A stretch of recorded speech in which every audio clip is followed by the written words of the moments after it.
एक जवान लड़का बेफिक्री में कचरे का एक बैग फेंकता है, लेकिन जैसे ही शहर के अमीर लोग इसे देखते हैं, उनमें होड़ मच जाती है। हर कोई उस बैग का एक एक टुकड़ा पाने के लिए लड़ने लगता है, क्योंकि इसमें ऐसी चीजें थीं जो खाने से इंसान की उम्र बढ़ा देती हैं और एक दाना छूते ही सूखे फूल भी खिल उठते हैं। बिना इस अनमोल चीज के महत्व को समझे लड़का इसे आम स्नेक की तरह खा जाता है। वह पहाड़ों में रहता था और दुनिया के झंझटों से दूर था। उसे लगता था कि सालों से बनाई जा रही इन गोलियों में कोई खास बदलाव नहीं हुआ, इसीलिए जो खा नहीं पाते उन्हें वह फेंक देता था। रोजाना अमीर लोगों की महंगी गाड़ियाँ कचरा लेने आती और वह सोचता, ये लोग पागल हो गए हैं। एक दिन लड़के के जाने के तुरंत बाद शहर का सबसे अमीर आदमी आया और एक छोटा सा टुकड़ा उठाकर घर ले गया। उसने वह अपनी मरती हुई बेटी को दिया और चमत्कारिक रूप से बेटी थोड़ी और देर के लिए जीवित रह गई।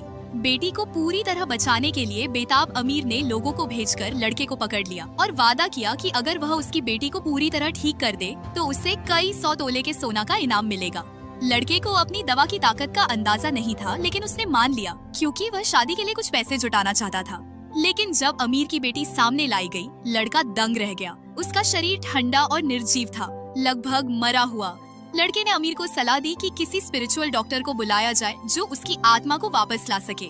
बेटी की हालत देखकर अमीर ने धमकी दी कि अगर उसने बेटी को नहीं बचाया तो उसकी जान जाएगी। हालात बिगड़ते देख लड़के ने सोचा कि मौत के इतने करीब से उसे वापस लाना संभव नहीं। उसने कहा कि इसका कोई इलाज नहीं है और जाने ही वाला था। तभी अमीर रॉकेट की तरह उसके सामने आया और पूरी ताकत से वार किया, लेकिन लड़के को कुछ भी नहीं हुआ। सब हैरान रह गए। अमीर भी सोचने लगा, शायद यह कोई गुप्त मास्टर है। अमीर की बेबसी देखकर लड़का चुपचाप मामला खत्म करना चाहता था, लेकिन उसके शांत स्वभाव को देखकर अमीर डर गया और घुटनों पर बैठकर बेटी की जान की भीख मांगने लगा।